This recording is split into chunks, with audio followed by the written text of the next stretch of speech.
Have you watched The Acolyte? Yeah, I have. And All I three watched. episodes? Yes. Okay. I wasn't going to watch it. I'm just sort of disinterested in Star Wars at this point. I don't think they've really done anything worthy of my attention other than Andor, really. Sure. Mandalorian That's season fair. 1 was fun. It was cool. It was fresh, but it's run its course, I think, for me anyway.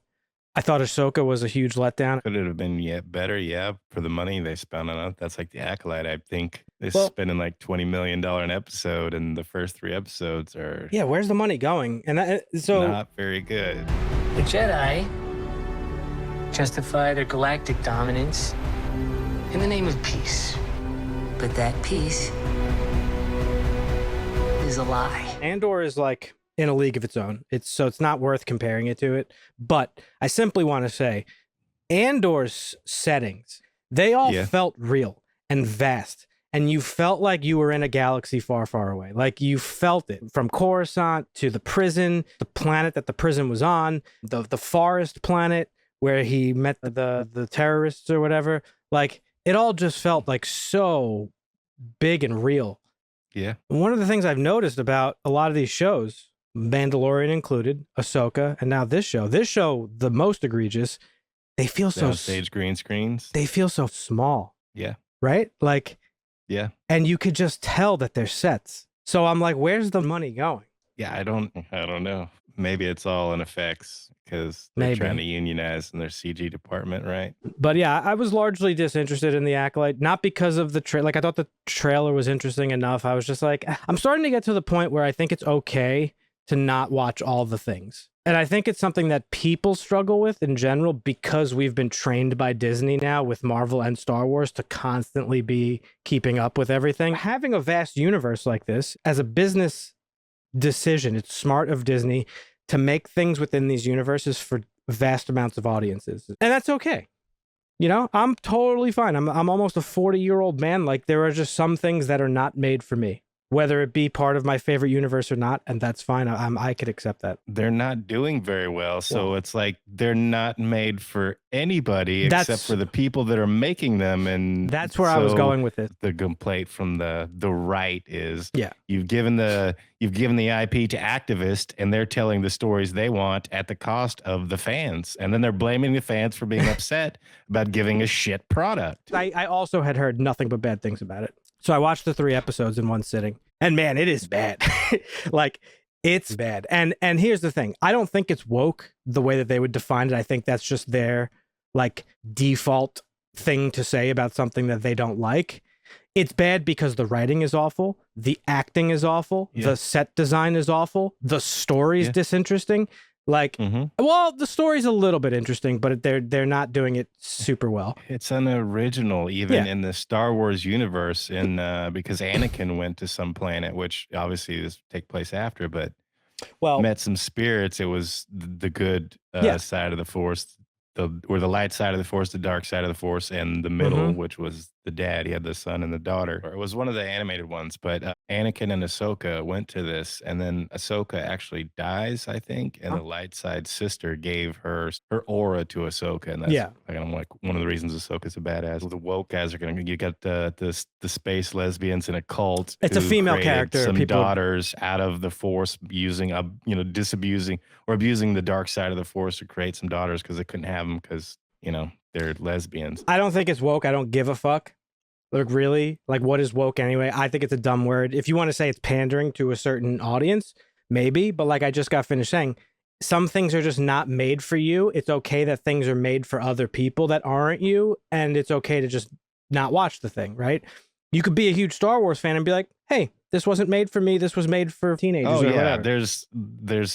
There's definitely a rise in instantly blaming it on an ideology that you disagree with because you don't like it. Not necessarily just because it can just be bad. And it that's doesn't have to be because they politically disagree with you.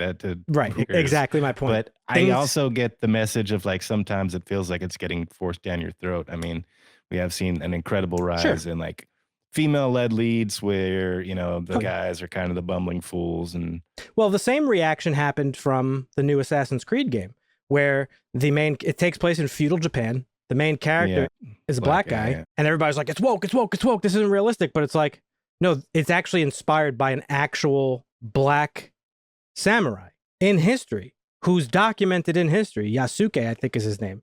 And he's of African descent.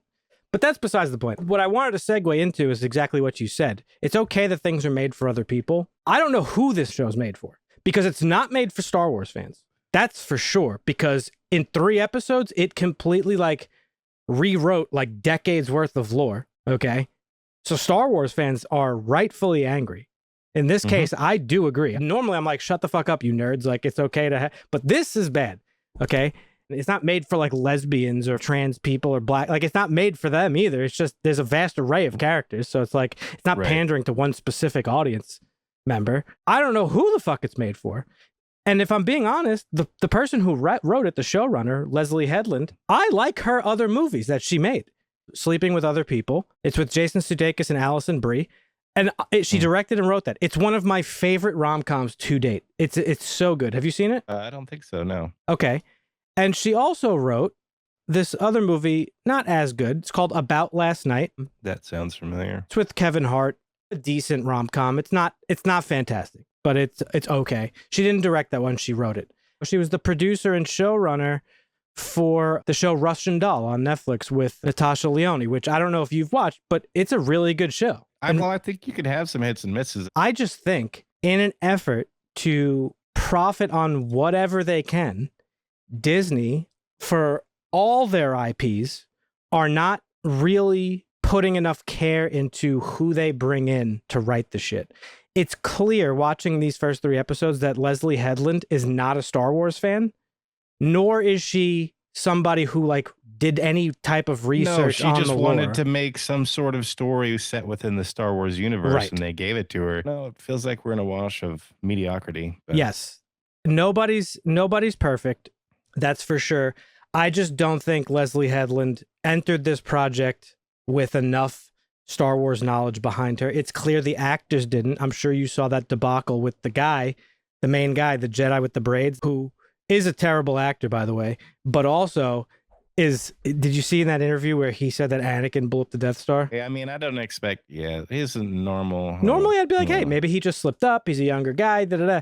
But listen. It's possible. I mean, he was thinking Skywalker and just spit out the wrong. I do that sometimes. Of course, it happens. It's just kind of funny. And now having watched the 3 episodes, it just seems like there wasn't a lot of care taken to be faithful to the lore. That's all. In this 3rd episode, you started to describe it with the witches. This is what a lot of the Star Wars nerds are complaining about, is that, as you know, Anakin's birth was sort of an immaculate conception of sorts. Shmi, Shri, I forget Anakin's mom's name. Shmi. She was just impregnated by the sheer will of the Force. Because of the rise of Palpatine, the Force willed her to become pregnant, to restore balance. The dark side was about to become too powerful, and so the light side of the Force had to create the ripple. The Force is a, whatever you want to call it, an entity, a godlike entity. It's standing for God, whatever you want to call it. It's nature. It's an energy. Dark matter, basically. Yeah. But when it's out of balance,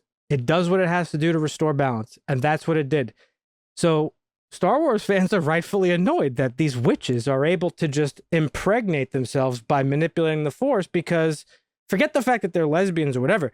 Just anybody being able to do that invalidates Anakin's existence and invalidates the fact that he is the chosen one. Like, he was what the prophecy foretold.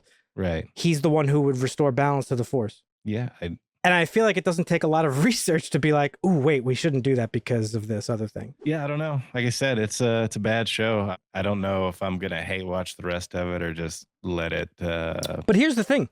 I actually don't hate it. The whole time I was watching it, I was like, wow, this is bad. Yeah, but the story to me is actually interesting enough that I sat through the 3 episodes, because I'm like, the whole witch thing was cringe as fuck. That chant that they did, that shit was lame. It was like they were at a Pilates class.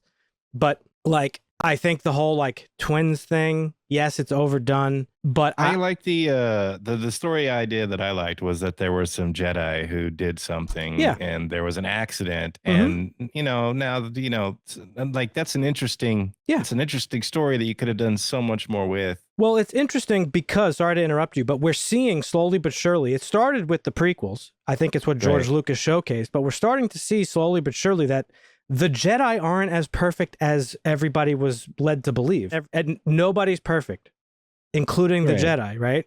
The Jedi failed Anakin more than anybody, you know? Anakin's slip to the dark side is more on the Jedi than it is on Palpatine, in my opinion, because of their crazy archaic rules about love and this, that, and the other thing. Like, so possessions. Yeah, I think that's what we're starting to see. And I like that. Luke's found that out in the new trilogy. Like or hate the new trilogy. I hate him.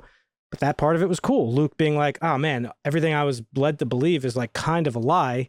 I want to rewrite this shit my own way.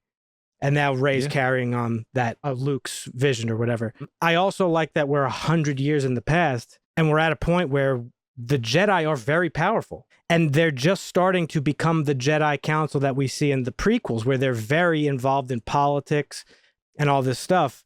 At this point, where the Acolyte... Well, they're more concerned with politics, rather than doing what's right. Right. At this point where the Acolytes is in history, they're starting to become that. They're not quite there yet, but they're starting to. And I think it's cool that there's like Sith like skulking in the shadows, like doing whatever the fuck we're going to find out in the next couple of episodes.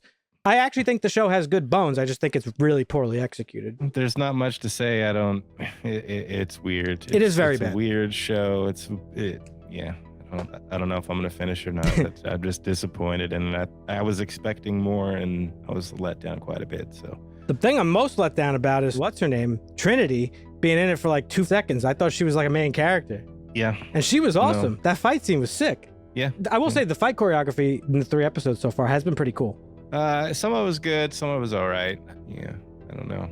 I mean, they're gonna do some cool stuff, I guess, with the lightsaber weapons, but we'll see. Teased all that shit in the trailers, but yeah, we'll see. Yeah, so not enjoying it so far. That's fair.